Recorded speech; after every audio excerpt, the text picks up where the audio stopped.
ایک صحابی کی قبر سے تلاوت کی آواز، بہت ہی خوبصورت واقعہ ہے یہ۔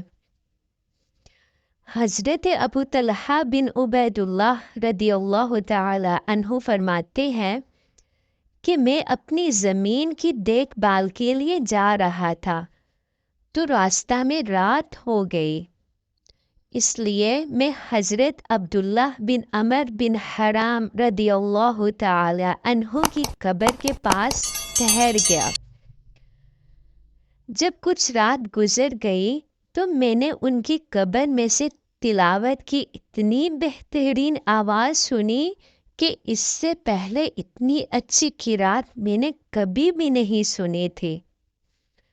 جب میں مدینہ منورہ واپس لوٹ کر آیا اور میں نے نبی کریم صلی اللہ علیہ وسلم سے اس کا تذکرہ کیا تو آپ صلی اللہ علیہ وسلم نے ارشاد فرمایا کہ کیا اے ابو طلحہ تم کو یہ معلوم نہیں کہ خدا نے ان شہیدوں کی ارواح کو قبض کر کے زبرجد اور یاقوت کی قندیلوں میں رکھا ہے اور ان قندیلوں کو جنت کے باغوں میں آویزہ فرما دیا ہے۔